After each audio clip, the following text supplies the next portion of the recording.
he personally returned to Twitch after 3 years of silence. And Mizkif has officially been dropped from OTK for the final time. The organization he helped found has now cast him into the Shadow Realm. Meanwhile, Asmongold has implied that more stories are soon to come out. There have been 2 additional people that have alleged that he assaulted them within less than 24 hours of this stuff coming out. And not a single person that is in the space that knew him is really defending him. And the most recent development in this story is that Mizkif has filed a lawsuit against Emiru, Asmongold, and OTK.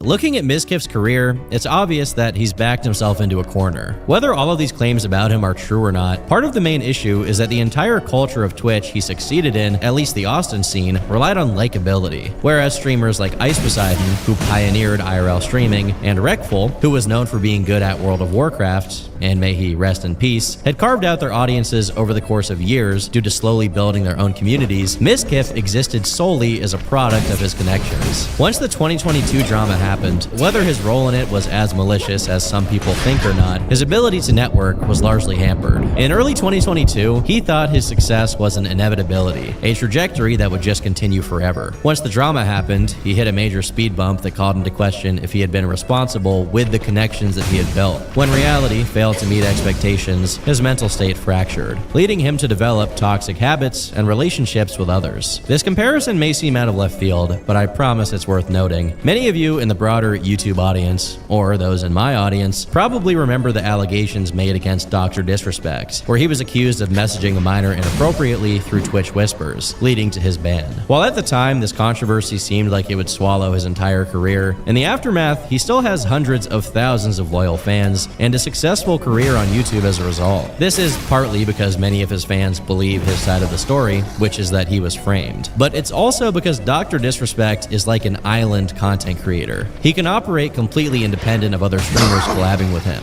Mizkif's success, on the other hand, was built on how he related to others. When that fell apart, so did his reputation and his mind. Despite the fact that the majority of the community had forgiven or just forgotten about the controversy from 2022, he seemed to be the one holding on to it the most. Even when he had collabs with massive names, for some reason he couldn't let go of what happened, leading to what happened with Emiru and the many other misgivings people have had with him over the last few years. When Rich Campbell was sued, he left, waiting until his legal case was concluded before making a return. But Mizkif just kept toiling away, raging at the fact that he was no longer considered the main character. For one reason or another, he managed to turn almost every ally he could possibly have against him. And whoever may be out there and wants to defend him is clearly too scared of the backlash they may get for doing so. Whether he continues to stream or not remains to be seen. But ultimately, he's gonna have to deal with being a pariah, not just to fellow streamers, but also to a lot of the online world. And I realized I need to be alone. The community that he helped to create has officially left him behind for different pastures, but not without slamming the door on the way out. But ultimately, only time will tell where the story leads next. I've been Turkey Tom, thanks for watching, and until next time, happy Friendsgiving.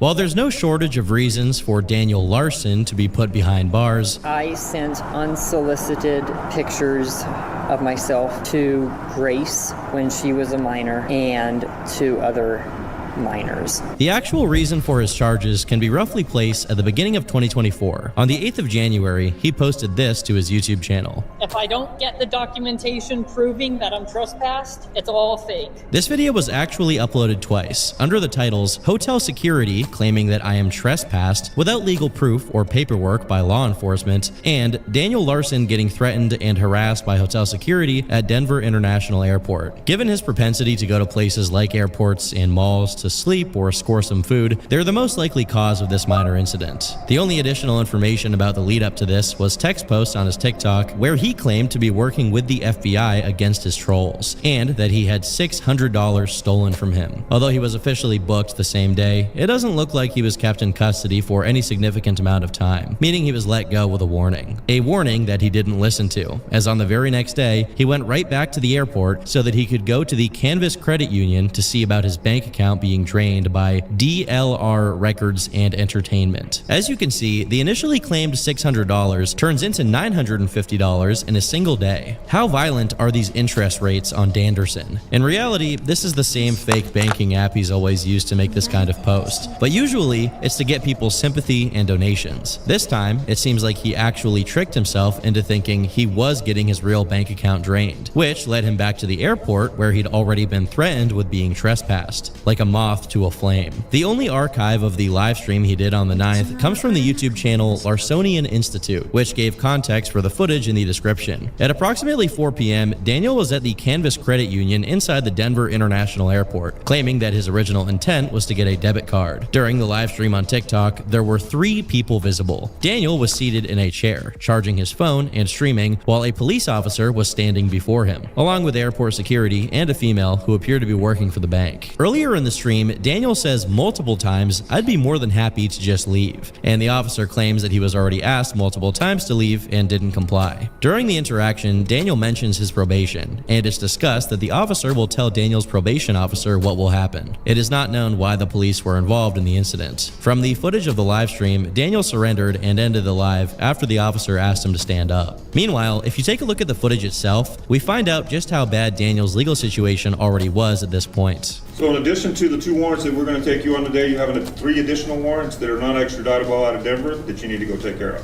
I am aware. Okay, so that's 5.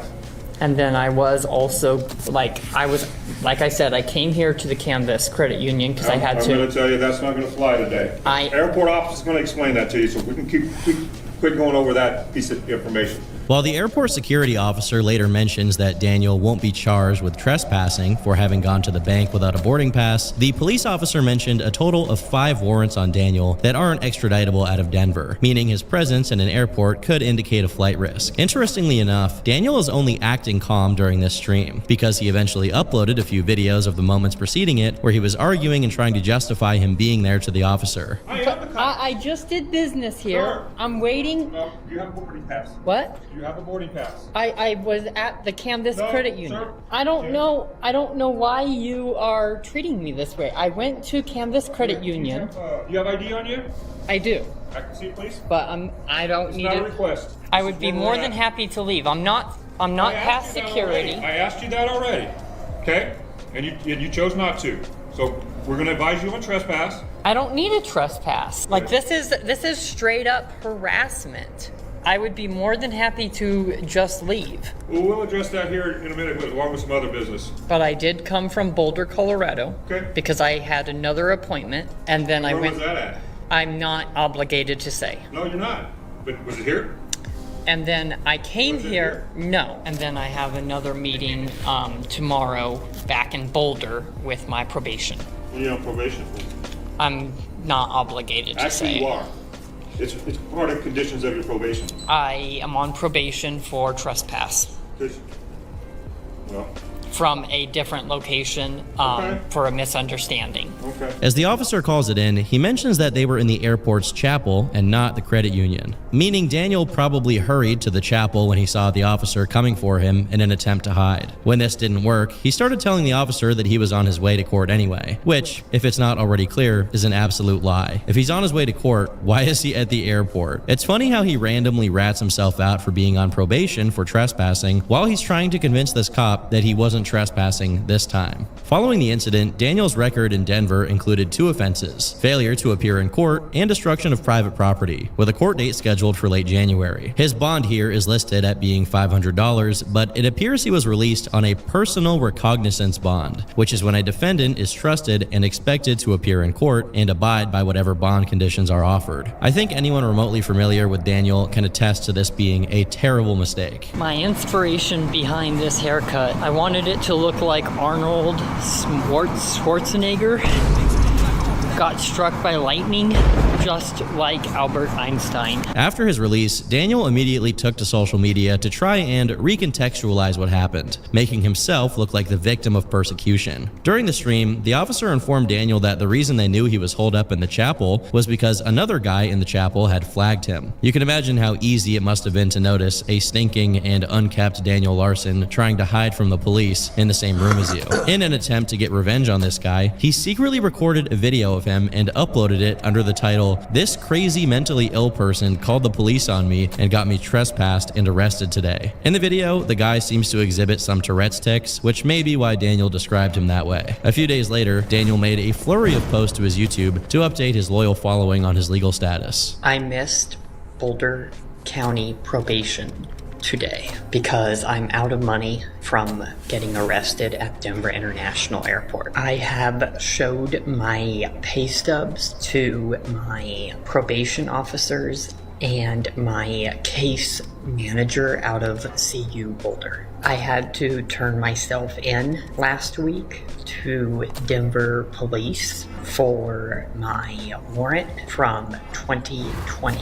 The Denver County Police Department is aware of my warrants out of California and New York, Manhattan. I am now being told that they are aware of me not paying my taxes and will keep an eye on how much I make. Denver County Police Department is now trying to frame me and claiming that I am a burglar when nothing has ever happened. I'm being told by law enforcement and probation, no more excuses, housing or jail.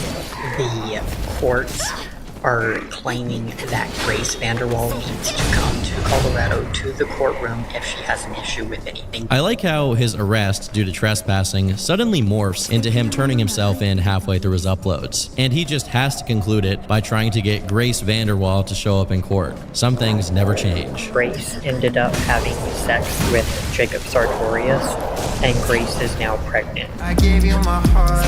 He also claimed that his arrest caused him to miss his probation appointments, which could be him preemptively coming up with excuses for his inevitable capture due to probation violations, rather than missed appointments. His court date was set for the 23rd of that month. Care to guess what our boy was up to that day? I am doing a fan meetup today at the Aurora Mall. $20 for unlimited pictures. Most of his uploads from this day are recorded and posted from this mall, where he announces that he'd started college the day before, which is part of an elaborate ruse conducted by trolls who got on Zoom calls with him and just gave him fake information. Now, the first king of ancient Texas, his name was Ashid Anfarad, and he was the first king. Now, that's important to remember because that will be on one of the quizzes that we have next week. All right, so if you need to take a screenshot of my presentation. I think I saw this guy at a museum one time. He invented the Caesar salad. He was the first leader of the United Nations, and he was the first person in the world to use pronouns. All right. Julius Caesar was addicted to nicotine, and you eventually banished all nicotine and nicotine users to Mexico. Given that Daniel posted pictures of multiple plates of food, he was either with someone that day who paid for the meal, who may be these guys, or he was committing the crime of dine and dashing on the same day he was supposed to attend court. His criminal behavior also seems to have altered the course of his music career, marking his transition from pop to gritty gangster rap. I have 2 rap songs dropping by March 2024. Don't ever think about dropping a song the same day I drop my music. You will get wiped out financially. A few weeks passed by before he saw any sign of trouble, until suddenly, as he streamed in the early morning of February 3rd, he seemed pretty rattled. I might have to go on lockdown. I don't know what the that car was doing. That's the 3rd time I've seen the same police officer follow me. Not like they can do anything. They're not after me. I haven't done anything. So they can't legally do anything. He tried to calm himself down a bit by talking about what he was going to get for lunch and discussing how college students, whom he refers to as teenagers, were just getting out of class and were causing a ruckus in his area. Fridays and weekends are terrible. Summer break is good, winter break is good, as long as it's not snowing. This attempt was not working, as Daniel could be heard breathing heavily and walking faster, exhibiting clear signs of paranoia. Meanwhile, his bird of prey-like eyes darted all around. The one thing that his paranoia didn't seem to affect was his delusions, which remained as strong as ever. I still need to also come up with $700 starting tomorrow, next week in the hotel.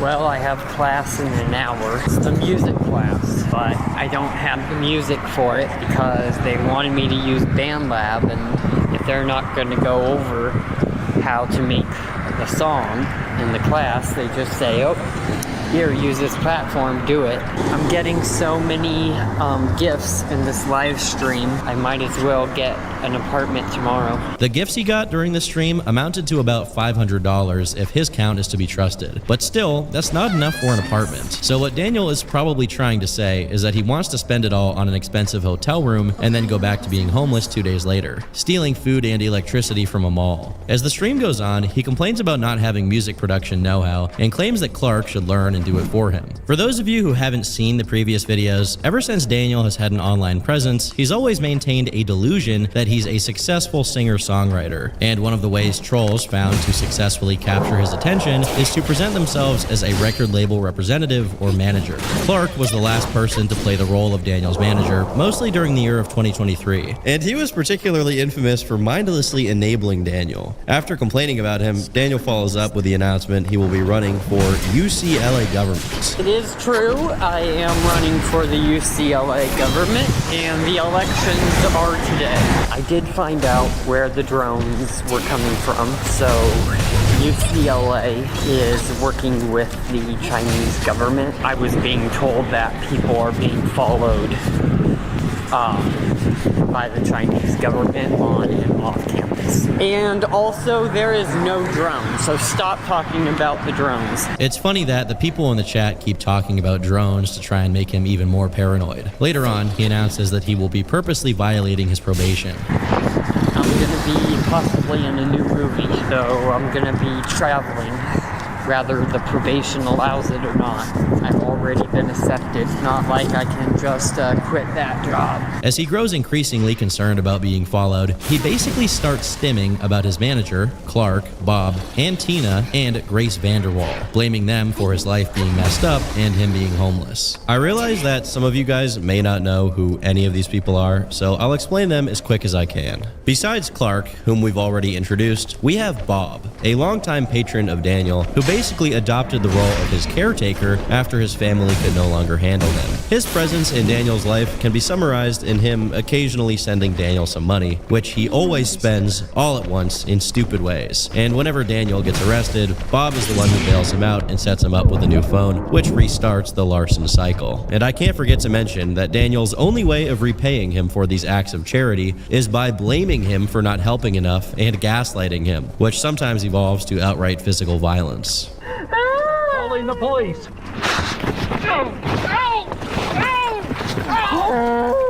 Hey.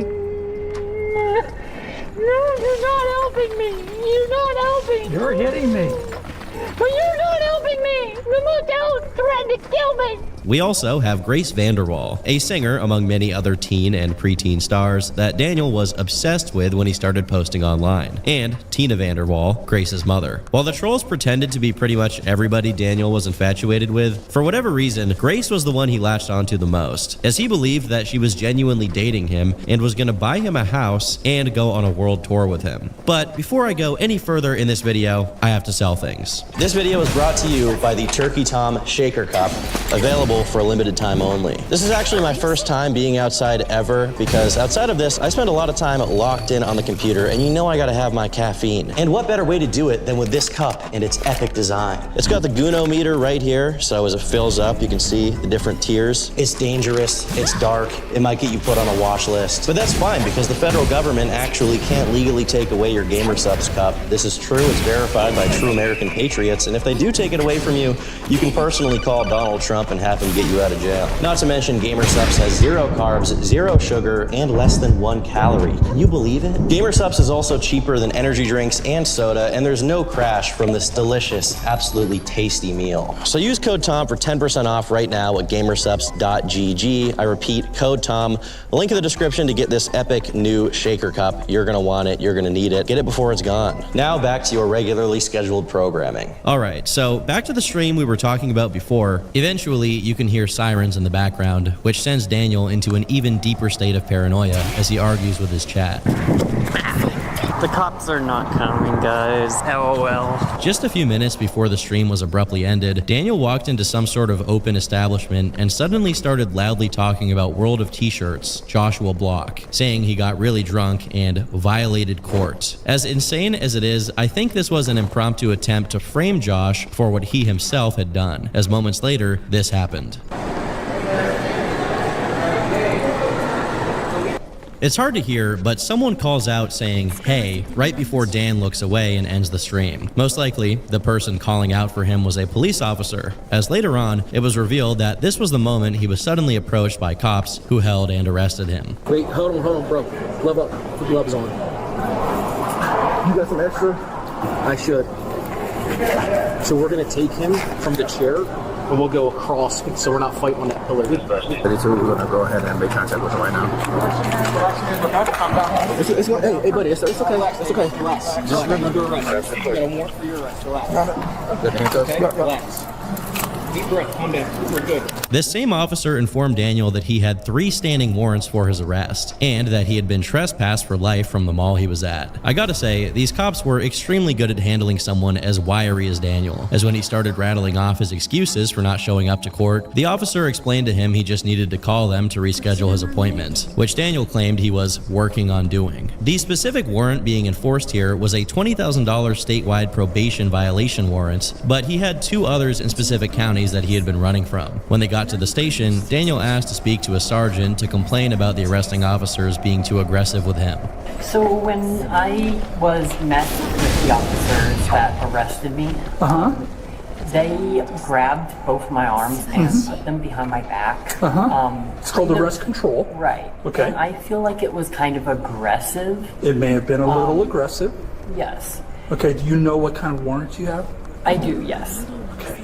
Do you think that due to the fact that you have a history of being violent with other people, that maybe that's why they did that? I just feel like it was aggressive for the meaning of what they were trying to do at that time. I feel like if I was being aggressive, then I feel like that makes sense. Okay, did you make statements that you were going to shoot up the Aurora Mall? I did not. For context, between his previous arrest and this one, an incident took place in which an unidentified troll near Daniel's area noticed that he was loitering at the Aurora Mall, the same mall he was in on the day of his last arrest. This troll proceeded to approach Daniel and douse him with an entire bottle of fart spray. Wait, just trying.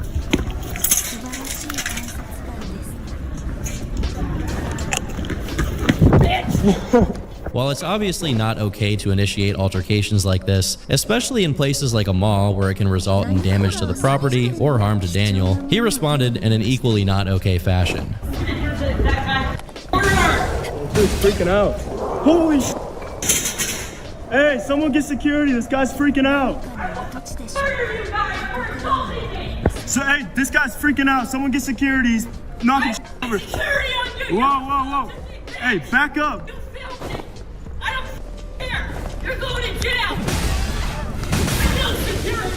I can't play it here due to YouTube's amazing rules, but Daniel could also be seen hitting himself and heard hitting something else in the background. Following the incident, Daniel made a series of posts to TikTok claiming that he had been doused with pee, a stolen bottle of perfume, as well as alleging that the troll tried to get Daniel to go to his car and hotel forcibly, which is very odd. This incident was quickly absorbed into Dan's delusions, as he made another post saying Bob refused to help his security team and the Vanderwall family and management to protect Daniel from the assault. Despite suffering no injury as a consequence, a day later, Daniel checked himself into a hospital. Yes, you heard right. There was a celebrity in the hospital. Excuse me. There's currently a celebrity in the hospital. I don't give a f*** Dang. There is currently a celebrity in the hospital. We are asking that the message gets out. He stayed there briefly, but after he was medically cleared and discharged, he was found sleeping in the lobby. Of course, it was pretty easy to figure out he was fine and was just a homeless person looking to stay inside, but it wasn't so easy to get him to leave the hospital. You've been harassing me. I've been asking you politely to leave because you've been discharged. I want the police to show up. He's on his way up here to escort you out. I want the police. I don't care. Trespass me from the hospital. That's a violation. No, it's not. That's me enforcing the hospital's policy and the right to be safe. So I guess I won't go to any hospital in the state of Colorado. I guess I will just leave Colorado because you can't trespass me from a hospital if I was a patient. I certainly can trespass you because you've been discharged. You've been medically cleared. It's always wonderful to see how lippy he gets when he's arguing with women instead of men. Despite his many intellectual disabilities, he clearly understands when he can get away with this kind of behavior. It's also funny to see him randomly bringing up leaving the state of Colorado because he's aware of his warrants and has probably been thinking about leaving to avoid his legal troubles. His tone noticeably changes when a guy, probably security, joins the conversation. But you're waiting for the bus. At the bus stop, waiting for the bus. And the bus stop, I know exactly where it is. It's Okay, we're not gonna argue. You already told us to leave, right? Right. So we leave immediately or you leave with me now? Leave or go with me, your choice. Why would I go with you? We're done, but because you're trespassing. I'm not trespassing at all. I was a patient. I'm not gonna argue with you. You're trespassing. It's time to go now or you're gonna end up in the jail. Your choice. I don't understand because I was a patient. I got discharged. You've been discharged and you were sleeping. You were told to leave. I wasn't sleeping in the lobby at all. Because I was there, so it's time to go now. I wasn't sleeping in the lobby at all. Okay. And I told you I was waiting for... Or I'm about to put you in handcuffs and take you to jail. You can't do that, because you like literally so can't... You're under arrest for trespassing. No, I'm not. Are you ready to go? No, I'm not, because I'm leaving. But just as Daniel was about to get out of one of these trespass situations without getting himself in even more legal trouble, we can see the tongue of rage emerge from its dark crevice. And this is what he does next. And they previously wouldn't even give me a bus ticket. They were telling me to call Bob and get him to come pick me up. I guess I'll plan a mash on the place. Holy treat me that way. I'll treat him with disrespect. Daniel McDougall guy, the secret investigator guy, he thought I could actually make a bomb. I don't even know how to use fireworks. Are you kidding me? And the guy wants to come up to my family and say that I was making a bomb just because I was famous. Like, what the Maybe I should go to Bob's house and actually with a gun and a bomb and bomb his house, because I have a right to defend myself.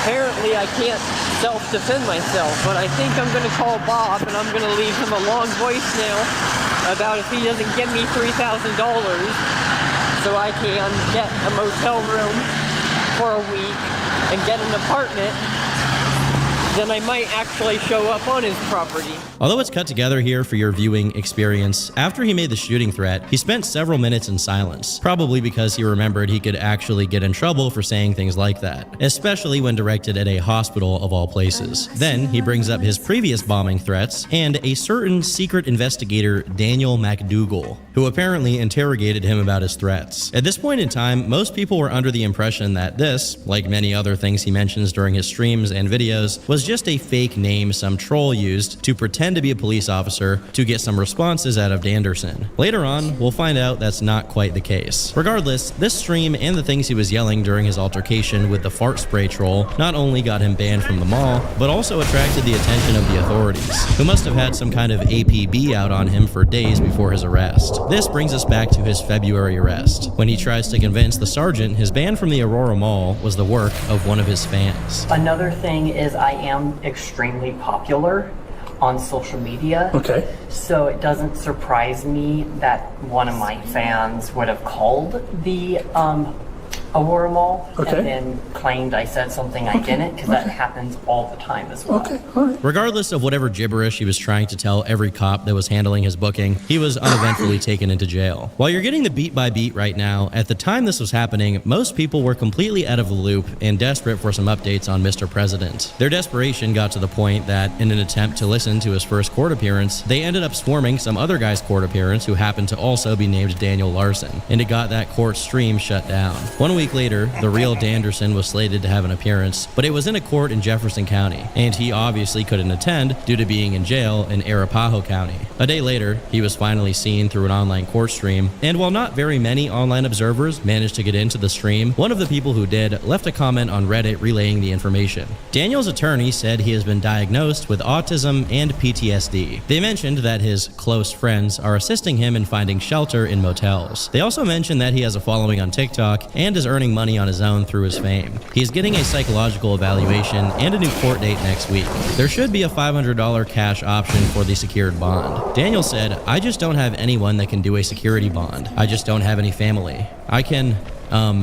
I will be able to get a psych evaluation by tomorrow." During his time in jail, former manager Flexberger released 4 phone calls between Daniel and Clark, who was his current manager. This is what he immediately says as soon as he gets on the first call. Yeah, so apparently this is pretty much all lawful.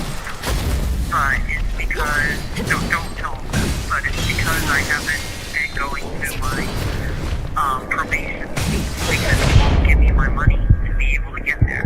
The rest of the call is a lot less entertaining as Clark feeds into Daniel's delusions of fame, talking about how the fans leaked the arrest body cam footage and not questioning Daniel when he talks about getting support from Bob and Grace to get him out of jail. The primary concern for Daniel is to get his fans to do teamwork, by which he means everyone pitching in to pay his $20,000 bail, which was still that high when the call was made. Now, the secondary concern is preventing someone named Cheng from taking over the UCLA and making it legal to eat dogs. The next call has some more interesting moments. People are going around to cell to cell showing all of my Photoshop, not even the real photos, but Photoshopped photos of Are you serious? After this one, it seems that Daniel was allowed to have video calls, as he has a camera feed in parts of it. He's telling me to tell the courts that if they don't get me housing, Bob's gonna kill himself and all this weird stuff. And it's like, no, like, please just, I don't want to be involved in all that garbage. Well, he's 70 years old. Yeah. And he's acting like being 70 years old gives him the authority. And all it's doing is it's bringing down my life. It's framing me is what it's doing. Here, try. And in the end, he should be the one to bail me out because he's the one that's been giving me all my money. Here, try and see if you can turn your camera on. I want to see if you're doing good. Yeah, so what I would do is I would talk to Tina and kind of go from there. I should go for now to save battery and to save money. Message Tina and Grace and see if they can bail me out. Even while constantly putting Bob down for seemingly no reason, he still expects him to bail him out just because he used to give him money. It's important to say that Bob had absolutely nothing to do with this, and any communications between Daniel and Bob during this time period are actually between Daniel and trolls pretending to be Bob. There is another call, but due to it just covering things we've already heard, and Daniel further giving himself over to his delusions about Grace, it's not worth getting into. While he was initially looking at anywhere between 30 days and a whopping 18 months for violating his probation, on the 1st of March, his plot armor muscled through, and he was released with a reinstated probation. Hello everybody, it is March 1st, 2024, and I got released from the Boulder County Jail. Just a couple of days later, he responded to some YouTube comments who were asking him questions about what went on by saying that he was assaulted and raped in jail, adding that he was in a pod with murderers. Despite being released, things didn't get much better for Daniel, as restaurants were consistently kicking him out or refusing to serve him altogether due to his reputation. His new thing after this latest arrest of him pretending to call his probation, which I assume meant his probation officer, but no one would pick up, only for there to be no dial tone, no sound indicating a missed call, no sounds of buttons being pressed when he's dialing, just Daniel muttering to himself as if he was doing something and visibly shaking his head to demonstrate his frustration. There were some other questionable activities during this period as well, such as Daniel making a post titled "Modeling," where it was just a picture of himself shirtless. What an absolute specimen. It didn't take long for his paranoid delusions to return, as Daniel made posts about hearing gunshots, seeing the police come, receiving paychecks from Interscope Records, and being ghosted by his management and Bob. Like the boy who cried wolf. Due to how much Daniel made up, it was hard to say when he was talking about something that actually happened. So when he started talking about being physically hit by someone named Dylan Clark and kicked out of the homeless shelter, many thought he was simply talking about his manager. I just got kicked out of the Boulder County homeless shelter because Dylan Clark was back and he hit me. This supposed fight was followed by Daniel making a phone call to report on this Dylan Clark person and claiming he was being investigated by Daniel's cybersecurity team. In reality, Dylan Clark, or as he's usually referred to, Blark, was someone who had already conducted a few interviews with Daniel and had gotten in legal trouble for calling in threats to schools. The thing about this is, Blark was also a compulsive liar, so there was no shot anyone would immediately get a clear story out of these guys. However, it turned out Daniel had told the truth, at least in part, since he did get in a scuffle with Blark, which got him kicked out of the shelter. This wasn't that big of a deal since Daniel had already proved himself to be incompatible with other shelter rules, like not streaming on his phone all the time. But the thing is, housing was a requirement of his recently reinstated probation, and since he was out of the shelter, he was in violation of it. Of course, that's without mentioning the dozen other court dates and violations he was committing left and right, so it really was just a matter of time until he was caught again. Before the cops got to him though, Daniel had another minor conflict, and this time it was against, water. You drinking water? That's disgusting. You might as well be drinking cum. And the water was winning. First, he got so carried away on his phone that he walked through an entire section of the sidewalk that was completely covered in freezing cold water. Later on, an unknown person doused him with water late that night. But before Commander H2O could secure a dominant victory against the Larsonian army, on the 19th, the police found him at a random grassy off-road location and arrested him. He was processed for being a fugitive, and once again, it seemed like the charges were piling up against him in such a way there would be no way he got away with it. Then, he got away with it, having his probation reinstated for the umpteenth time. After this, he was free for another 2 weeks, although we can lay the blame for that completely on the court that released him, as Daniel was doing everything in his power to get himself captured again. Within a couple of days of his release, he announced there'd be an imminent financial crash, setting the grounds for his first big meltdown from this period. The FBI can go ahead and press legal charges on me. I will just kill their ass.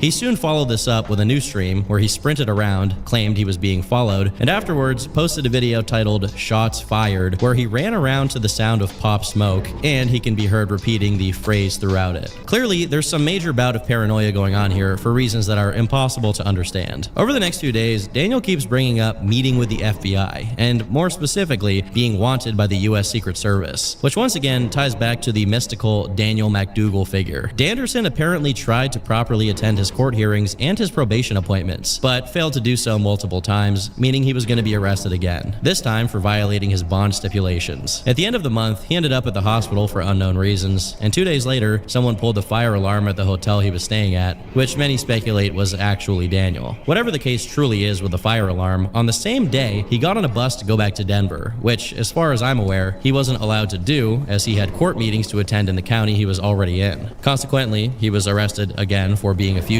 only to be released again the following day. You see, the warrant on him was only concerned with the hearings he missed, and completely unaware of his innumerable bombing threats on TikTok. The last couple of arrests were related to the original charges Daniel got during the December 2023 Olive Garden incident, wherein he pulled the fire alarm at an Olive Garden and went absolutely ballistic as the staff tried to kick him out, claiming there were FBI vehicles outside and that he was going to meet with Grace, as well as Secret Service agent Daniel McDougal. You guys were back in the back printing off my nudes off of a website. I'm performing a citizen's arrest, so the FBI is outside.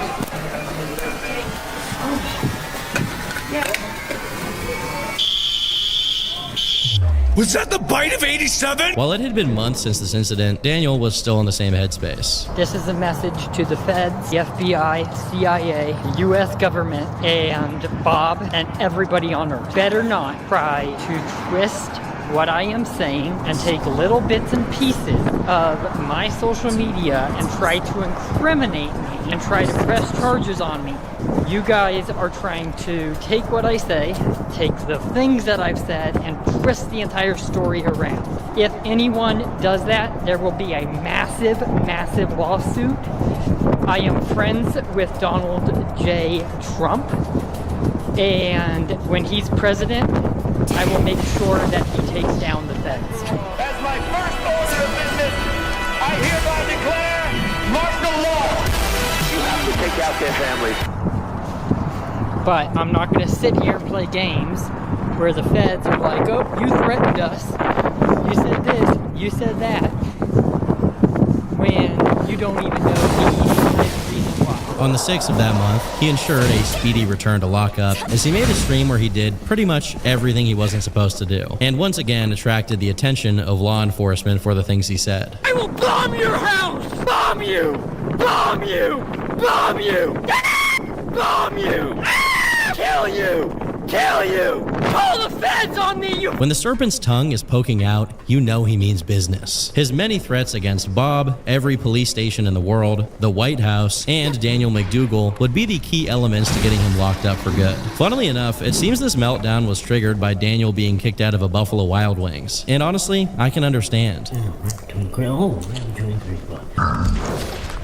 Despite this insane episode, Daniel spent the rest of the month mostly behaving himself, attending court, and trying to obey his probation. But unfortunately for him, it was too little, too late, as his fate was already sealed. Unbeknownst to him, his threats to the almighty Bob meant he had no chance of keeping his freedom. On the 27th, Daniel has a brief and mostly undocumented run-in with the police, and although he's not arrested on the spot, this incident is probably what led to what came next. He gets kicked out of yet another B-dubs the next day, and probably aware he was going to get caught and arrested again for missing court appointments and dine and dashing, he announced online that he was on his way to Boulder, where he had every intention of continuing his rampage. However, before he could go, on the 30th, he was arrested for the last time. And this time, it wasn't for some petty county charge, but instead, a federal warrant for the bombing threats he had been making online for the past year. All the way back in August of 2023, Daniel posted a video titled Daniel Larson on his way to meet up with the investigator, where he talked about meeting with Secret Service agent Daniel McDougal to talk about the things Daniel had said during the 7-Eleven incident. Namely, he said he would have the White House bombed after a couple of trolls stole Daniel's dog. Although this stealing was quite justified, given that Daniel wasn't treating the dog properly and didn't even have the means to feed it, as he was homeless at this time. Agent McDougal has been somewhat of a recurring theme, especially when Danderson broaches the topic of blowing up people or buildings. As I already said, many people assumed this was just a troll who was presenting himself as some kind of official to gain Daniel's trust. But, to the surprise of everyone, in Daniel's court documents, we can see that the person in charge of Daniel's case was none other than FBI agent Daniel McDougal. For a whole year, McDougal was apparently keeping track of Larson's online activities, which is really funny to me. Imagine working your whole life to become an FBI agent, and instead of investigating terrorism or organized crime, you get tasked with following the online activities of Daniel Larson. I don't know if that's a dream scenario or a nightmare scenario, but whatever it is, that's his life. Over the 4 pages of his indictment, Daniel had 6 counts of threatening to use explosives and 1 count of interstate communication threats. I imagine that these may sound a little scary if you don't know the context and have no idea who Daniel Larson is, but it's hilarious if you look into what each of these counts is actually about. A couple of them are related to the July 3rd Community Tab incident, when Daniel said he would bomb a courthouse, the headquarters of both Spotify and Reddit, and the White House. I am done,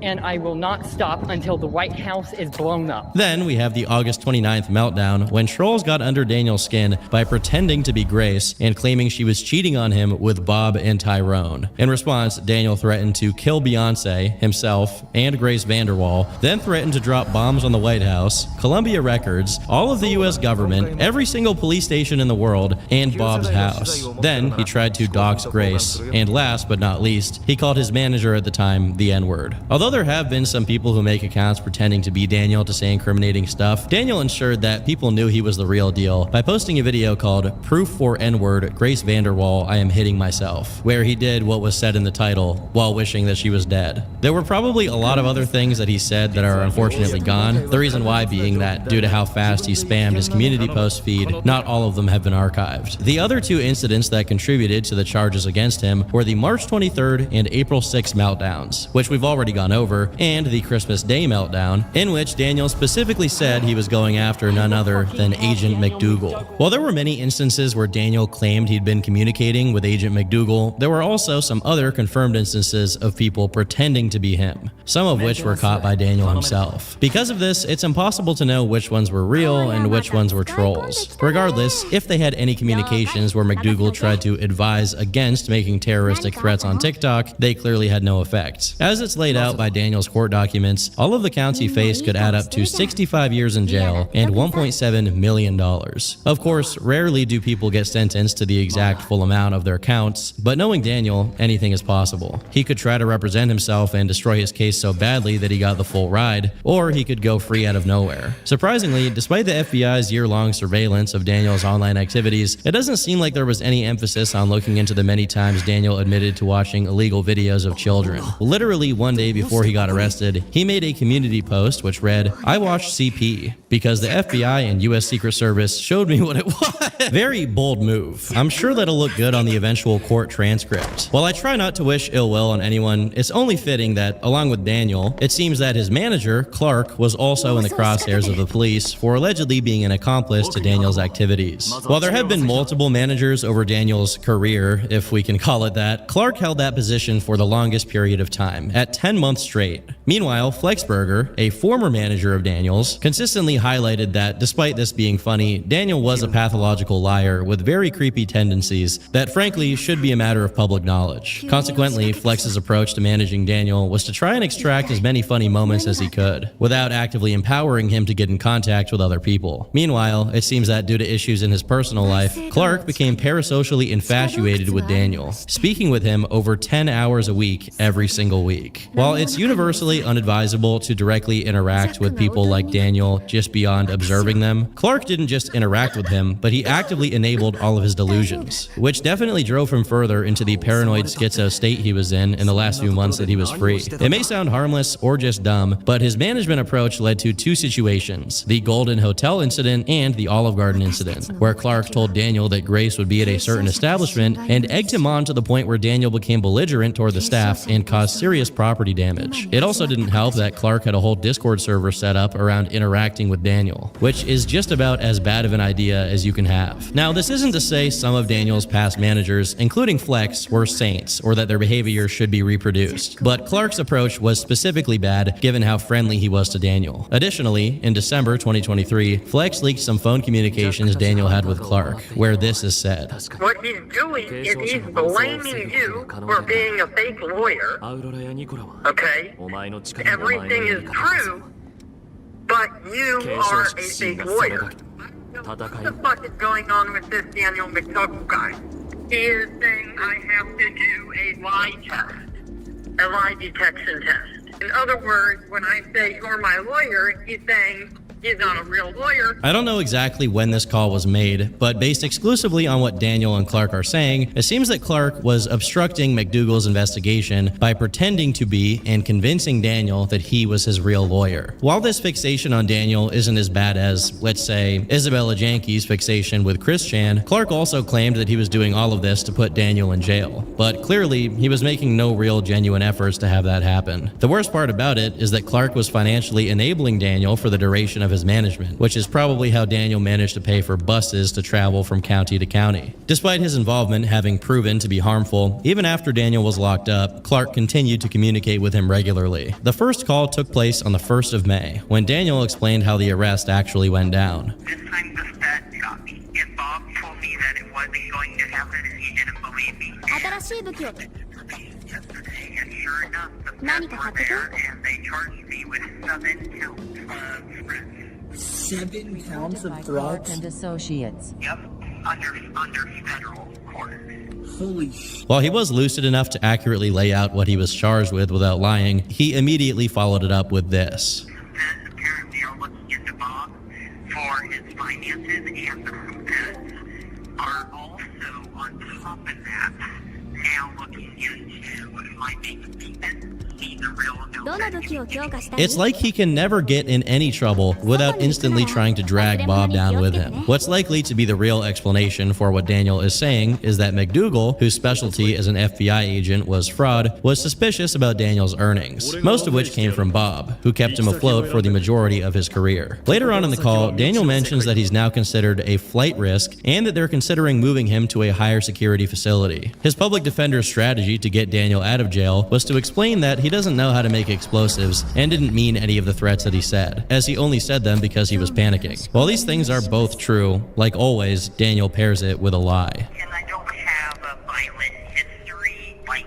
anything like that. Exactly. Excluding all of the times he destroyed property, we know this to be untrue, since all the way back in 2017, Daniel's first documented arrest was for hitting his mother, who was paralyzed and wheelchair bound, and hitting his grandmother, who, according to his own mom, was sick and dying. Both of their conditions are publicly verifiable, and both of these women have since passed away. So rest in peace, and God bless them for putting up with the maniac that is Danderson. While the felony third-degree assault charge he got for it was dismissed, he was deemed guilty of misdemeanor harassment and sentenced to 44 days in jail, although Daniel is known to lie about this. In his version of the story, the case as a whole was dismissed, and his mother deserved to be hit due to allegedly being abusive towards him, hitting him with belts for 15 years. Interestingly enough, he doesn't mention his grandmother at all when he talks about this. Besides the concerns about Daniel's violent behavior, it's also claimed that the judge wants him locked up so that he won't get released and immediately go back to social media, as that seems to be the main source of his delusions and problems. Despite looking down the barrel of serious legal punishment, Daniel not only maintained a pretty good outlook on it, but also adds that he's told his public defender will be reaching out to Grace, claiming that they're now engaged. It's unbelievable how far this Grace VanderWaal thing has gotten, and it's hard to believe there was once a time when Daniel didn't think they were in a relationship. When going over his charges, Daniel mentions that the prosecution was focused on the threats Daniel made towards the DDRC, the Developmental Disabilities Resource Center in Lakewood, Colorado, where Daniel used to stay before he was homeless. Unlike the majority of his other threats, which yielded nothing but potential jail time for Daniel himself, his threats against the DDRC resulted in the entire facility being evacuated and a bomb squad unit being detached to clear the building, which, as you can imagine, was quite stressful for the staff and patients and expensive for the police. But Daniel's take on it is pretty interesting.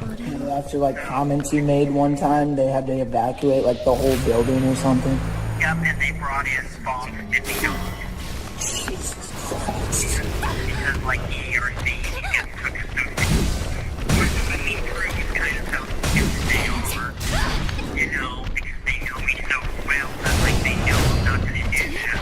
It's kind of ridiculous. Like, why would they even waste? What's particularly entertaining about this call is that when Daniel pivots to the FBI's interest in Clark in the Discord server, you can almost hear his heart sink. The FBI is still saying things about you, and not only you, but Al's Discord server. That I know you're Property not of even Larson Lee. Look at this. Jesus Christ, this is a whole mess now. Yeah, so the feds are just trying to get me, you know, like, they're trying to call me crazy when it's like, no, because this is where they is death. I agree. Why would you lie? And Daniel's read of the situation is that instead of having him arrested, McDougal should have simply cut contact with Daniel. Before the call comes to an end, Daniel reveals that McDougal tried breaking his delusion by showing him a message that Grace VanderWaal's mother, Tina, once sent him. Stop saying my daughter's name. Stop saying you are in a relationship with her. You are scaring her and our family. Everything you have said and done has been in your mind. You need to access some mental health support and stop harassing my daughter. I have contacted the authorities and will continue to press the issue if you don't stop making disturbing videos. Your followers have harassed my daughter long enough. Stop. In a shining example of his accountability and emotional control, Daniel said, I understand. I'm ending my life tonight. Everyone has messed up everything. I actually think this interaction was what gave Daniel his tick of saying my family and our family during his aimless ramblings, as if he were speaking for the VanderWaals or some kind of extended Larson family. Unfortunately, McDougal's attempt to show these messages to get Daniel to realize what was going on did not work, as he simply explained it away as having happened years ago and said that Tina had sent since changed her mind. It's actually kind of impressive that they didn't get him on some kind of cyber stalking or harassment charge for this. Perhaps finally realizing the gravity of his involvement with Daniel, on the 6th, Clark decided that it was time to come clean, although it had some mixed results. All of this has been, it's fake, man. I mean, I'm not Clark, I'm not a lawyer, I don't work for Interscope. Grace doesn't want to talk to you. The only reason Grace knows you is because she thinks either you're a predator, a creep, and the only time you ever talked to Tina was because she was telling you to back away. I mean, it hurts to say UCLA was fake, Interscope was fake, every single thing that we did, it was fake. I mean, none of that was real, you know what I mean? And I can't keep leading you on here, and to be honest, you do need to learn your lesson, and I know we've acted like friends for the past 9 months, but really, you're a sick guy, man. And I tried to give you the benefit of the doubt, and I would see you send those to 15-year-old Sky Brown, say your things. You need to get some help, and I've been recording everything. We even worked with McDougal for a while, and I'm done. It's over, man. Now, before we get to Daniel's response, I once again should note that while Clark is coming clean to Daniel here, he is not coming clean to the public, as he's still pretending that this was some kind of grand sting operation and that he was genuinely concerned that Daniel was a creep. In reality, he knew from the get-go just how bad Daniel was and got involved anyway because he was addicted to the entertainment he got out of it. Most of these managers, and more generally people who interact with lolcows, do so because they want to be a character in the lolcow story. It makes them feel relevant in a very sick way. And another point of his spiel here, Clark says that he won't be answering any more calls from Daniel, which, of course, was a lie because he kept coming back for more attention. Fortunately, Clark performatively coming clean had absolutely no effect on Daniel, whose mind is an impenetrable steel trap of delusion. Honest, I kind of knew that you were evil. Although people typically attribute a dramatic tone to this moment, the truth is that it made absolutely no difference at all. All it takes is for someone else to come around and tell Daniel that Grace is in love with him, and Daniel will fall for it again. Ultimately, he just wants his delusions to be true, and as long as that's the case, he'll continue believing them. Clark's radio silence lasted for about a day when Bob contacted him, telling him that Daniel had gotten into a fight in jail and wanted to talk to him. Although Bob immediately played it down, saying, "I took it that he had a fight in jail. If he actually did have a fight, it couldn't have been much. There was no indication that it disrupted his phone use." Additionally, the description of the Larson Leak RAW upload containing some of the evidence I've been talking about says that whatever this incident was, it must have been minor, since Daniel doesn't bring it up, and Clark forgot to even ask about it the next time they spoke. On the 9th, they spoke again, but it was brief and didn't add any new bits of information. One day later, Daniel's public defender introduced a motion for his immediate release, but the judge summarily denied this. Daniel then appeared in court and pled not guilty to all charges, but was ordered to remain detained regardless. Meanwhile, Clark took to Reddit to announce his supposedly permanent retirement as Daniel's manager. I was sticking around for the after effects, getting a feel of how everyone would respond, and I was right. You people need Daniel and will always need Daniel. If not Daniel, you'll find someone else who helps you feel better about yourself and your life. Some of you antisocial Reddit losers who have never spoken to a girl. I can understand how you don't communicate well or what manipulation is, but it's not a good reason to project on someone like myself. I truly don't care. Everything I did was for good. Everyone wanted him locked up. He's locked up. And I still got content during the fact that there were legit Secret Service agents involved. Enjoy your weird lolcow Reddit talk. It's funny. I found out about Daniel 9 to 10 months ago, probably like most of you, and did more than you guys could ever even imagine. Clark out. This pathetic farewell message got many people in the Daniel Larson subreddit to consider the possibility that Clark was shaping up to be their next person of interest, now that Daniel was behind bars. For context, time would prove that Clark was the one who was projecting, as a few months after Daniel was arrested, Clark tried to butt into World of T-Shirts and weasel his way into being a part of his story, only to get punched in the mouth for his efforts as Josh jogged away. When Clark tried to grandstand on the subreddit, someone replied saying, "Dude, you're going to jail. You're a dangerous person to have free, and the feds at this point know it too. And when you go down, unlike Daniel, no one will feel even slightly bad for you. Do you think any jury on earth is going to look at you as anything anything other than some shithead 20-year-old, that Long Con destroyed a disabled man's life, you can brush it away all you want, but a jury won't. This sub is about to turn into a Clark sub.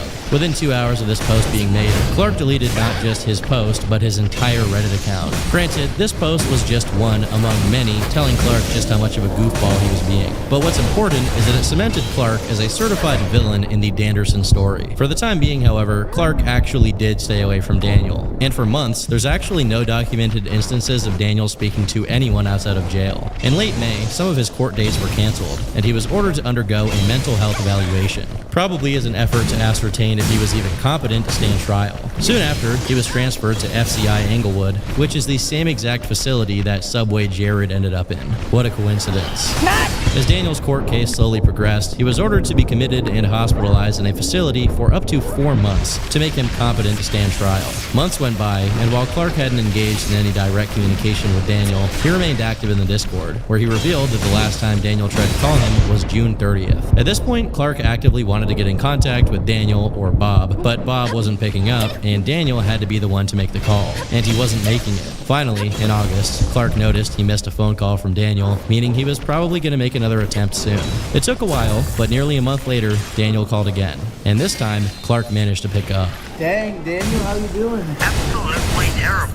My lawyer, my public defender, he is saying I'm incompetent and I'm going to get transferred to a psychiatric facility. Daniel proceeds to list all the places he may end up in, many of which are in other states besides Colorado, an outcome that he and Bob don't want. I'm not sure how exactly Bob is involved, but while it's impossible to know if he's participating in the proceedings in any way, he most likely... Yep.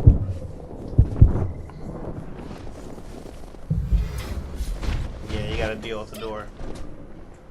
There's no easy way to do it.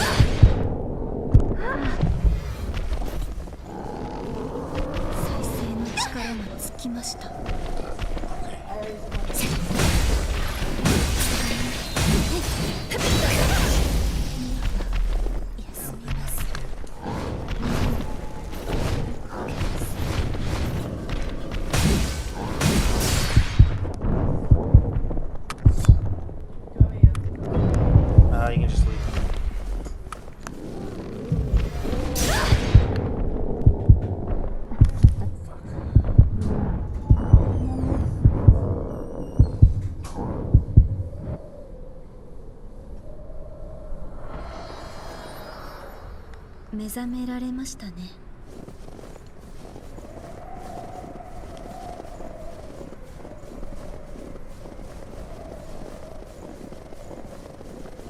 何か足りないのでしょうか。でも気をつけて。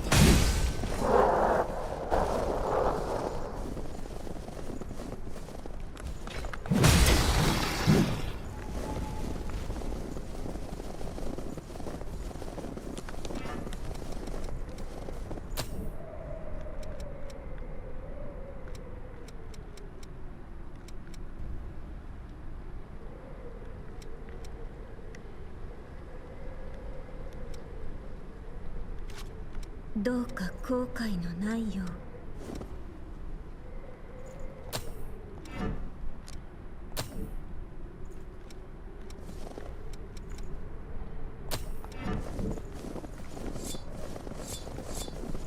勝つ方法はきっとあります。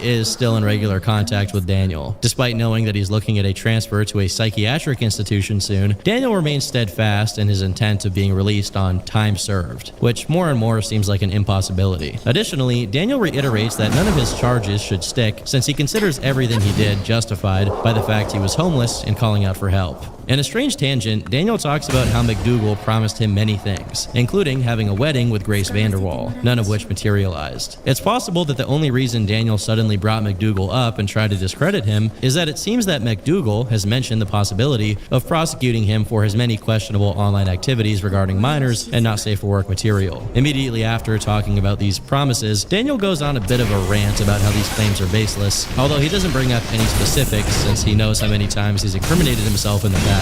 When this topic got too uncomfortable for Daniel, he pivoted to another lie, that the prosecution was now investigating Bob for having molested Daniel, although there is absolutely no evidence this was ever investigated or even considered by McDougal or anyone else. This once again seems to be Daniel randomly bringing Bob into every issue he has to try and push the blame on him. After this, Daniel gets into the topic of his jail conditions, and although I've already commented on this in past videos, whenever he gets particularly performative, he puts on this zesty tone of voice, almost like he's trying to emulate female celebrities in interviews. Somebody was trying to fight me.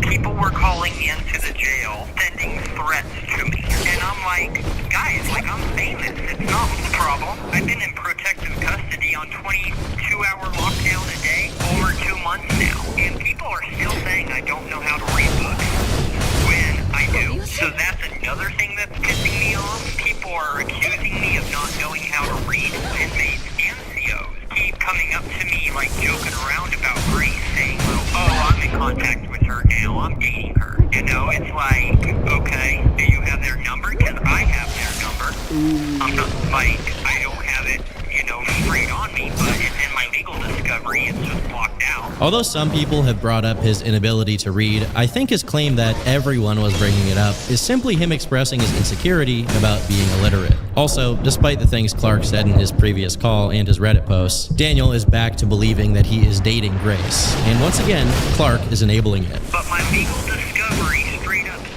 has conversations with the verified Tina, Grace's mother, where it's straight up talking about being in contact with me and saying Grace is not dating you, she's not aware of you. But then what I find weird is there's a straight up letter that got sent to the homeless shelter where it straight up is from the real Dave. And Dave, as we know, was wanting the relationship and the wedding all along.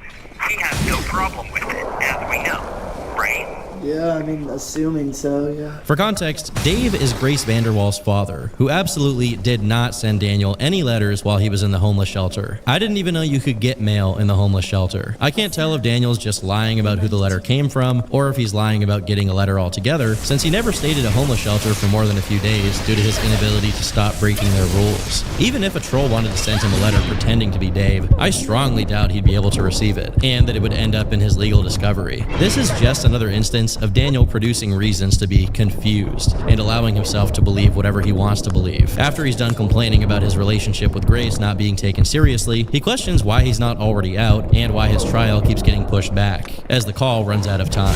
There wouldn't be any communication with Daniel for a month, and in the meantime, there was some progress with his case. In late September of 2024, his defender demanded that Daniel be sent into a psychiatric facility, which was already meant to happen due to the questions about his competency, but for whatever reason hadn't happened yet.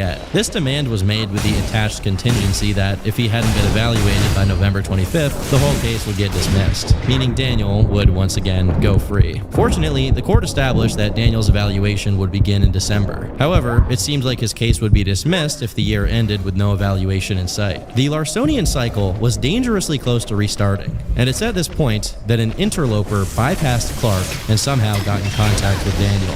On October 7th, someone named Lil Sippy was called by Daniel, and although it's hard to figure out how or why this happened, the call was immediately made available for the consumption of Daniel's followers, and it contains some pretty interesting revelations. My lawyer hasn't been getting back to me at all. I haven't spoken to him. Also, my lawyer, for some reason, has been, the last time I talked to him, which was early August, right? He told me that I was never in contact with the Vanderwalls or the label, which is false. You said, because I was in contact with Grace before, and her mother. so you said that there's something in your discovery for your legal cases confirmed that you were talking to the Vanderwalls or something? As we can see here, his lawyer hates Daniel because he's famous. Realistically, his lawyer probably actually got tired of trying to talk some sense into Daniel as he realized that Mr. President was a lost cause, opting instead to just work on his case without having to speak to him. Despite months having gone by, during which Daniel had no access to smartphones or the internet, he somehow maintained a pristine, frozen-in-time snapshot of his delusions. He follows it up with this. It's confirmed, and there's even conversations in my legal discovery over social media where Tina has admitted to talking with me, which is true, where she's told me to stop listening to the trolls. Somehow, Tina saying the same thing as Daniel's lawyer, which was that he never spoke to any of the Vanderwalls ever, became her telling him to not listen to the trolls. Conspicuously, he doesn't mention the letter from Dave, which I assume can be chalked up to him forgetting that he even told that lie in the first place. After this, Daniel explains how he can't be held liable for any of his threats because he was homeless and trying to survive. I don't know how threatening to blow up a disabled care facility makes homelessness more bearable, but to each their own. It did seem like his inability to hook himself up to an IV drip of trolls did make him slightly more articulate, but the side effect of this is that his lack of confusion almost makes him realize that the lies he's telling make no sense. For example, So Tina wanted me to cut ties with Grace and stop talking to the impersonators and only talk to Grace. What Grace was doing was she was getting me in contact with her management behind behind Tina's back. Grace got me in contact with everybody. You see what I mean? based on this drivel alone, you can imagine why his public defender cut contact with him since August. So Tina wanted me to cut ties with Grace and stop talking to the impersonators and only talk to Grace. What Grace was doing was she was getting me in contact with her management behind Tina's back. Grace got me in contact with everybody. Even if Grace herself told him she's never spoken to him in his life, he'd find a way to retcon it and convince himself otherwise. I would include more of this particular rant, but it's so schizophrenically meaningless that there's barely anything of value. Basically, Daniel thought that Tina was going to set him up with a $35 million record deal, but his family intervened and said it was fake. I don't know what he means by family, since he has absolutely no family members he's in contact with, so maybe he means Bob. When Sippy manages to get a word in edgewise, he tries to convince Daniel to act sane so that he gets out of jail sooner rather than later. This was Daniel's response. Nobody's telling me why I'm incompetent. Nobody has been telling me anything. They've been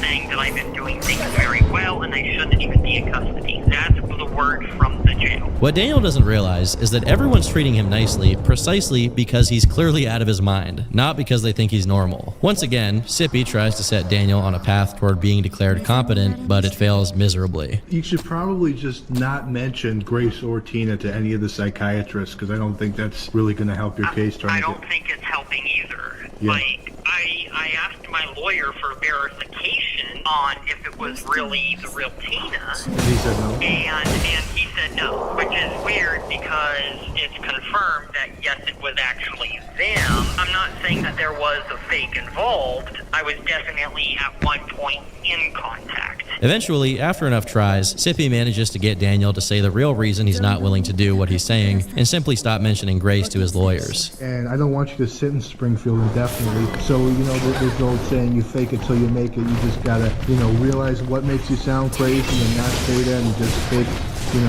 fake it until you can be found competent and then just, take a plea deal. You've already sat for a long time. They'll probably just give you time served. I'm afraid that I'm going to have to plead guilty because the thing is, if I plead guilty, then I don't think I can be with Grace. Grace wants me to travel with her. She goes to London all the time. She goes to Paris. There are certain countries, if I have a felony, I cannot go to. It's amazing to see that the lies about him going on tour with Grace culminated in him deliberately screwing up his case because he was afraid he wouldn't be able to travel with her.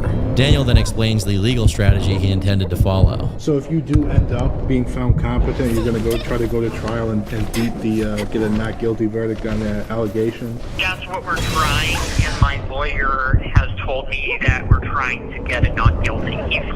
He thinks I'm a victim. As far as trying to make everything work with the Vanderwall, that's what I'm concerned about now. Because I told my lawyer I'm not going to plead guilty, and I'm not going to even make a decision until I know what's going on with Grace. Based on this, I'd say that if he ever does get declared competent to stand trial, he will probably get a worse sentence than if he just pled guilty. Imagine he actually puts himself in a position where, during the proceedings, he needs to explain to the judge he actually is Grace VanderWaal's boyfriend and needs to consult her on his defense. The worst part about this is not that Daniel proceeds to explain to Sippy that he's considering cutting Bob off due to him not being helpful with his career and publicity, and that he's planning to only be in contact with the Vanderwalls from now on. The thing is, for the months he's been in jail now, besides Sippy and Clark, the only person Daniel's spoken to has been Bob. There hasn't been a single troll who has continued to keep up the Grace facade at this point. Daniel is fully communicating with the voices in his head to keep the illusion up. Near the end of the call, he says this. I also know that most of Grace's songs are about me. I've been listening to a lot of her songs. I think we are nearing the final form of Schizo Daniel, as he barely needs to put in any effort in order to come up with all kinds of insane beliefs. Unlike Clark, who drip-fed the community with nothing burger calls where he made no effort at all to make it entertaining, Sippy was at least trying to get something out of Daniel.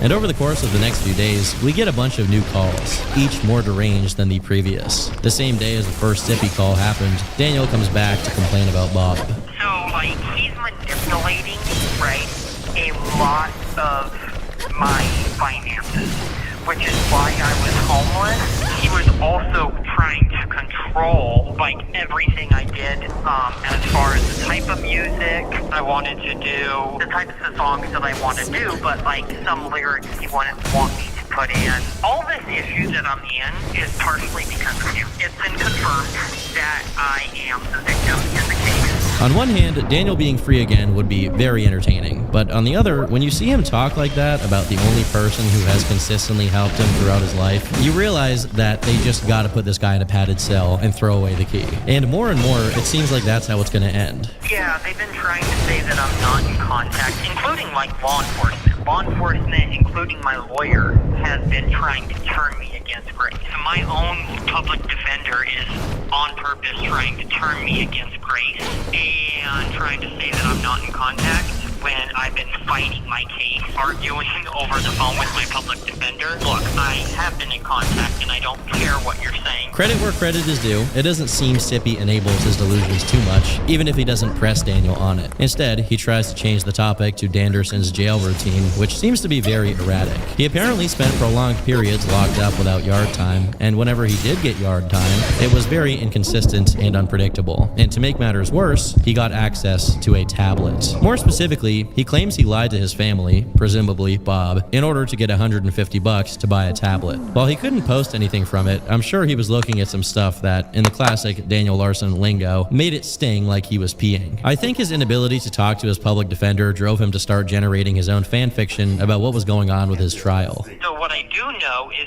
Grace ordered the psych eval. So Grace is the one who ordered it. It wasn't the judge. Tina got notified that I got arrested. But Grace wasn't the most high-profile person getting themselves tangled up with Daniel, as Donald Trump himself was also paying attention. So what was it that you emailed me about?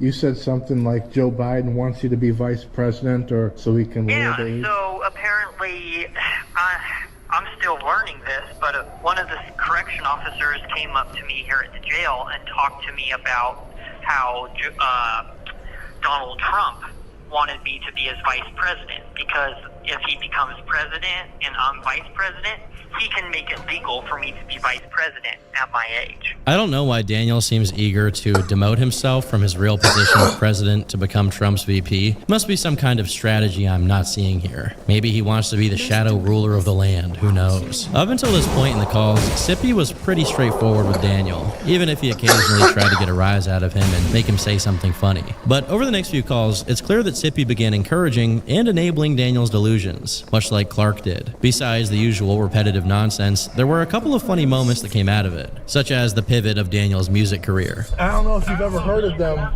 but there's these very famous rappers called Chief Keef and Lil Durk, and they just went on the Joe Rogan podcast, and they said They basically said how much they want to collab with you. They want to do a collaboration, like an EP. Have you ever heard of them? Yeah, I have. Yeah. I used to have contact with them. Really? So that confirms things even more. That's crazy. Despite the more lax approach, Sippy still occasionally tried to get Daniel to do what most likely would lead to him getting released earlier rather than later, but with no success. My public defender told me that I don't have to necessarily get on medication. If I don't want to, there's like other resources and classes I can take that will count towards my course. Well, yeah, that's probably true, but don't you, if you get on medication, it would probably look better for you to be found competent. Right. I was actually on medication, on and off, when I was making a lot of the threats. So that was not, like, the medication I was on is a big factor on why I made the threat. Considering he hasn't had any personal belongings besides his phone and clothes since the time he arrived in a caretaker's house, I doubt that at any point during his homelessness he spoke to a psychiatrist, bought pills, and actually took them. The medication I was on, for my blood pressure. It fucked with my head, but I'm over that now. I could probably get a letter from my doctor. A note from your doctor saying you don't like to suck cock? What do you think about me changing into a female? Most likely, he's just lying here, so he can explain why he has no intention of being medicated. The call after this one consists mostly of Sippy terrorizing Daniel over the phone by pretending he's playing a recording of Daniel's trial, only to play audio of an investigator reading the search history of the Parkland shooter, which has things so disgusting that they're not even worth mentioning. Of course, Daniel falls for it and thinks the recording is real, probably because he's made some similarly suspect Google searches in the past, as my previous videos on him have gone over. In one of Sippy's bouts of enabling Daniel, he brings Josh Block into the picture, claiming that he's been trying to plagiarize Daniel's music in order to seduce Grace, and this is how Daniel reacts. No, this explains everything. Like, I'm a victim of everything. I shouldn't even be in custody altogether. No wonder my mental health was affected. Because I knew something was up when it came to my music stuff.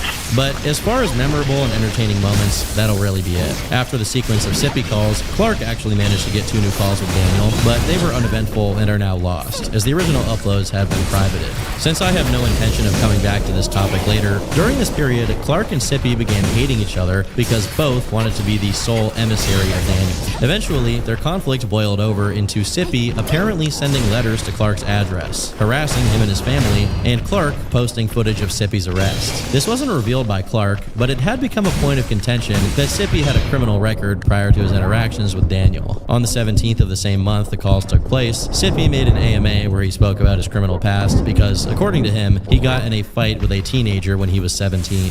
This got him convicted of misdemeanor battery and disorderly conduct. And although his story mostly seems to check out, it made people a lot more skeptical of him, especially considering that in the same AMA, he said, "I don't idolize mass shooters. I have an interest in history, including true crime history, and occasionally I document that on the internet. The judge thinks I am a threat based on some old accusations from 2017 of school-related threats of violence, similar to the accusations leveled against Blark a decade or so ago, which he, of course, later confessed to, which were never proven against me, coupled with some other circumstances that would take way too long to explain." There are also a few other claims floating around in the Daniel Larson wiki and subreddit that Sippy has tried to alter his page on the wiki in his favor, as well as supposedly having been charged a few more times with unlawful possession of firearms and bail jumping. Regardless of the merit of each of these things, the safest path to take when covering this kind of person is that if you deliberately get involved with lolcows, it's unlikely that you're a normal, well-adjusted person. All that being said, let's get back to the real star of the story, Danderson. Along with the calls, October also saw 2 letters sent from Daniel to Sippy, and although they seemed to be legitimate, they were dictated by Daniel to another inmate who actually wrote it down.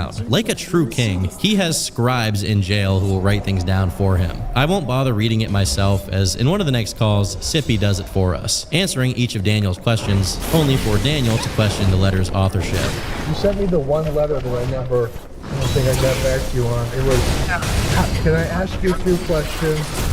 Is the clip the same whole females peel from? No.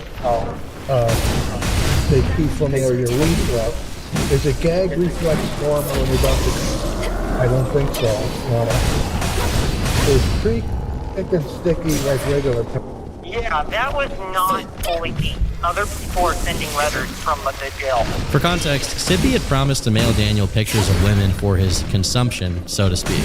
The 2nd October letter is actually an email sent through some kind of jail program, which read, "I need to find a way to get my case dropped and prove I am doing better mentally, but I need to also get security as well. I find it also crazy that Grace is involved, but no charges have been pressed. Also, the FBI lied about Grace being in contact with them and that they were going to help, but never did. There is so much they said outside of the interview that has been all lies so far. I don't know the truth. All I want is my own house and to be left alone at this point. I only want music on the internet, and I am angry at my dad for not helping and Bob for not helping. They are a piece of shit and have destroyed my life. I can't stand the lies anymore. And Bob never got me a manager and entertainment lawyer for my fame, and for that reason, I ran away from home to Hollywood, California. Screw my entire family, and I want to move to Iran. I want to start my career over. The courts also say I am not famous. Lol, I don't care at this point what happens, because I am the boy who cried wolf anyways." I really like it when Daniel shows us he still has the mind of a 10-year-old. Also, why did he name Iran as the place he wanted to move to, of all places?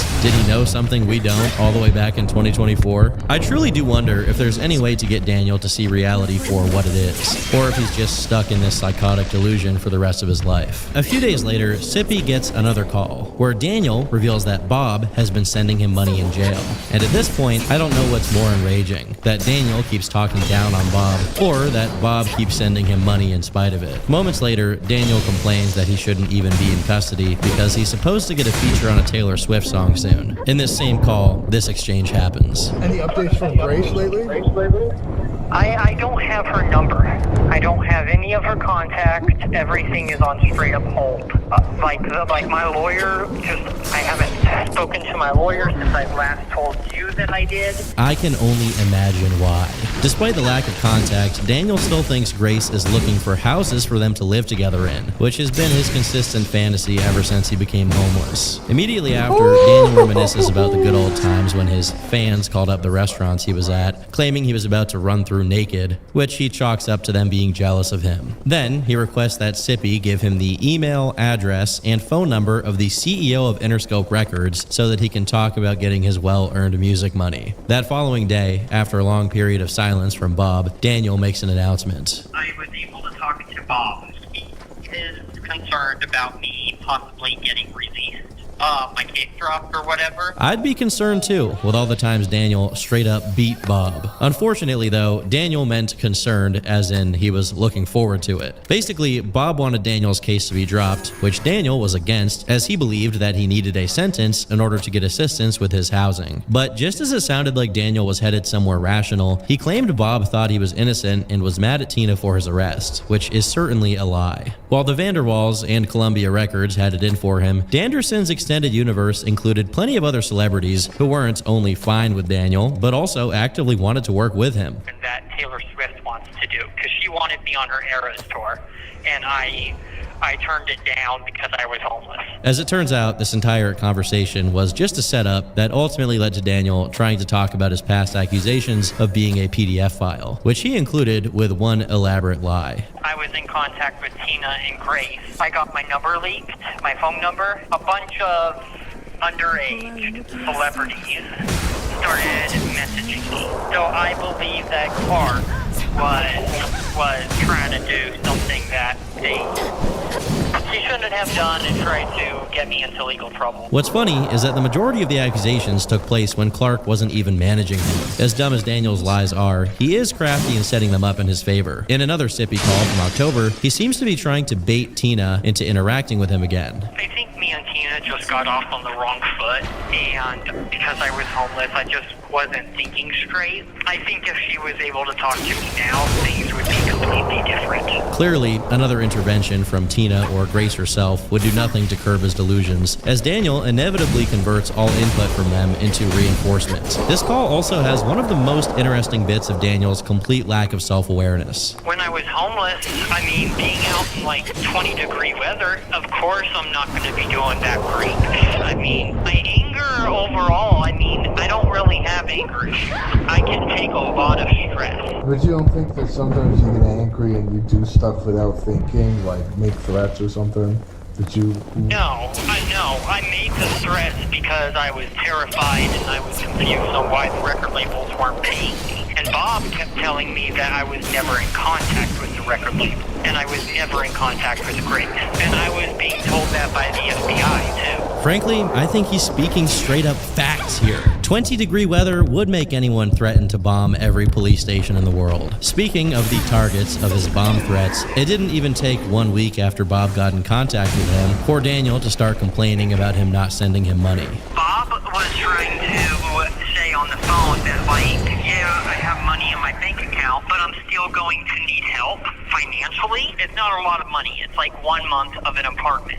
When I was traveling across the United States, even though Bob paid for like the big airplane tickets, I was paying for the Greyhound tickets, I was paying for food, I was paying for hotels, I was paying the majority. When he says paying for the majority of it himself, he means he was begging online for people to pay for it for him.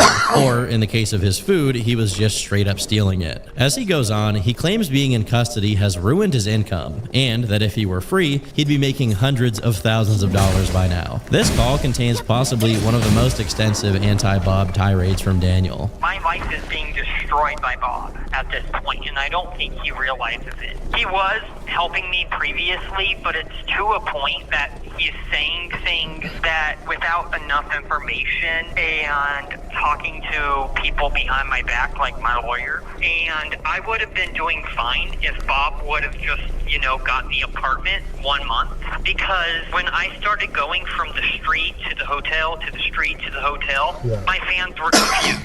And it's similar to the news. When fans are confused or the world is confused, they don't know what to believe. And right now, Bob is completely destroying that reputation. He's, like I said, he's been paying for the hotel rooms, he's been putting money on my book, now to a point to where he's arguing about the amount that he's putting on my books and saying that, like, he can't do it that much more. While there definitely were periods where trolls were giving Daniel enough for him to get by, Daniel would probably be dead by now if it weren't for Bob. It goes to show what helping this kind of person gets you. But don't worry, it gets worse. So, but you're saying you're making money while you're in jail now, right? Only because of him and my music distribution. If I was out this entire year, I would have made probably, I want to say 6 to 7 songs by now. In my bank account, I had $100 saved, and I only needed 100 more, and I was averaging 100 in savings a week to be able to get into the recording studio. I would have already had housing by now. With the amount that I would have been making,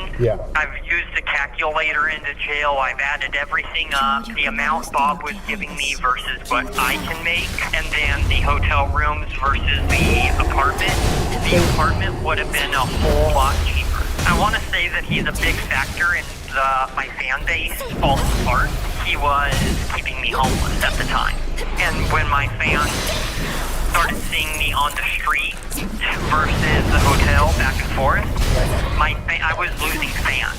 And instead I was paying for $100 to $200 for a hotel room a day. And an apartment is only $2,000 a month. You can get cheaper apartments than that, but yeah. You can get cheaper apartments. So I'm just saying that is extreme manipulation financially. He keeps talking about having savings, but simultaneously talks about Bob paying for the hotels. What actually happened was Bob couldn't afford an apartment for Daniel, so Bob sent him money for food, which Daniel decided out of his own volition to spend on getting a fancy hotel room for 1 or 2 days, only to go homeless and be without food again right after. Clearly, this was Bob's way of forcing him to be homeless. I think it's around this point that Bob becomes aware of what Daniel has been saying about him on the Sibby calls, because it appears he stopped sending him money. He told me to stop talking to you about him, and I stopped talking to him, both you and about him. And then all of a sudden, he just stopped communication. 5 minutes later. At this point, Bob is holding up my career. He's holding up my life. I'm like a slave to him at this point. I'm a slave to the flippin' jail. What an evil, heartless man this Bob is. Between his complaints, Daniel mentions that his body is covered in bruises and cuts from being homeless. Bob's fault, of course, and that despite his setbacks, he won't get transferred to a mental health facility, but will be released. Why? Because he has outsmarted the court and will be pressing charges on the US government. And Bob. I'm outsmarting the court, and they're just making me look like a flippin' idiot. And at this You point, definitely are. I think it's obvious that you're smarter than the prosecutor, the judge, and everybody at this point. They're the ones making a fool out of themselves. so I went ahead and put down the United States so I can sue them, I can sue the criminal justice system, and I put down as well Bob. Another week went by, and Bob continued to be missing in action, which made Daniel even more terrified of what would happen next. But this wasn't the only thing putting him on edge. Yesterday, my $200 tablet that I can only get one a year, and it's the only thing that I have that keeps, me busy in my cell, just broke. So I'm like completely fucked. It's where I can rent movies for my cell. It's like literally where most of the action in 99.9% of the action inside the jail is through. So the reason why he hasn't been going insane during his time in jail is because he's been on a tablet 24/7. And only now that it's gone is he feeling the pangs of being locked up. I guess the purpose of giving inmates tablets and stuff is to keep them peaceful and docile, but honestly, it's almost self-defeating since electronic stimulation is precisely what feeds Daniel's mental problems. I also have to note that the tablet definitely didn't mysteriously break. Daniel probably punched that thing in a fit of rage. For the first time in months of him being in jail, you can actually hear the despair in his voice setting in as he starts coming up with increasingly insane hallucinations. I still haven't figured out my Colorado state ID that got stolen because the guy who stole it looked just like Jacob Sartorius, the Disney Channel star. Now I don't know who I'm gonna date. So you think that might be Jacob Sartorius undercover or in disguise? Possibly. That's what I believe, and I've been trying to expose him for years because Grace made it clear that she wants to be with me. Even in my legal discovery, I have pictures of Grace that she sent me where it's kind of weird, but she spelled my name on the paper on top of the picture like Photoshop, but she put my name in all capitals, Daniel Larson, which means from a legal perspective, that can stand in court. So there was an ongoing narrative that Jacob was going to take Grace away, which of course deeply angered Daniel. As he was getting spammed with deepfake pictures of buff Jacob Sartorius with Grace, Daniel brought it up to Bob, leading to the creation of another classic phrase. It's Jacob Sartorius. Big dick muscle man. Okay, you just pissed me off. Well, what else is he? Big dick muscle man. This commotion eventually got to the real Jacob, who commented on it in a lighthearted manner and even played into it a bit. And the person is Daniel Larson. Daniel, top comment on my recent TikTok. What was it? Jacob Sartorius got Grace Vanderbilt pregnant. Jacob Sartorius and Grace Vanderwall are on vacation on their honeymoon in Hawaii. So I guess I went to Hawaii for my honeymoon. I love the story. It was great. The weather was great. Me and Grace were just like spending quality time on the beach. Oh my God, I'm so happy for you guys. Thank you so much. Yeah, fun fact, I've never met Grace Vanderwall in my life. Imagine that collab. That would be viral. Maybe we have her on the podcast. Oh my God. This podcast came out in May of 2025, so there's a real possibility that in the near future, and before Daniel gets released, Grace will actually get on Jacob's podcast. I think it'll be the last straw for Daniel, so every police station in the world better say their prayers. Going back to the call, it took place on Daniel's birthday, which he's not too happy about. I'm sitting in jail on my birthday. This is now the 15th birthday I've spent behind bars. I did 20 fucking years. I hear him saying 15th here, which is impossible, so I'm assuming it's him misspeaking. A day later, we get a new Clark call where Daniel makes a revelation. Behind schedule on that. I've told the public defenders I'm behind schedule for the album this year. So I'm already fighting for 2 albums next year. I've already started that. It sounds like the relationship with Grace is real. But yeah, I can't allow that. I'm not gonna fight with you. I'm not. Yeah. I am on the fucking phone, and you want me to fight you? Because, like, literally, I'm not gonna have this game. I'm on the phone with somebody. Relax. You're a fucking joke. You're 12 years old for getting upset at me for being on the phone. What the hell? It's always impressive to see Mr. President's ability to talk belligerent third parties down like a true peace negotiator. This incident is just one of the many signs that the other inmates were getting absolutely sick of Daniel's behavior in there, which is hardly surprising given he's never lived well among others, as we already know from the time he spent in a foster home. Eventually, this fight was contextualized in another call with Clark. We went on lockdown, and then he started saying, oh, you know, Grace is not in contact with you. She never will be. Your legal discovery states it. And he said, well, that's not true at all because you know the true facts, and my legal discovery is out of date. If she really didn't like me and she didn't want the relationship, she would have pressed charges. The next few developments don't actually take place in calls, but instead in emails to Sippy, where Daniel says the jail is violating his right to vote, Grace is cheating on him because he's homeless, announces he'll be cutting his ties with Bob, and says that the videos of him making threats and the pictures of children he had on his phone were all planned by him and that he agreed to be in jail because that would somehow help him with Grace. While it hasn't showed up in his charges or his court proceedings officially, if Daniel's case does ever go to trial, I'm sure the pictures he had on his phone would make the jury think twice before being lenient toward him. It seems Daniel was thinking about those incidents since on the next Sippy call, which took place on the 23rd of November, he said that Grace had written one of her songs about it. She's actually in a couple of her songs mentioning there was a picture of me while I was in the shower and it got leaked. It's one picture. It was taken behind my back by a person in my disability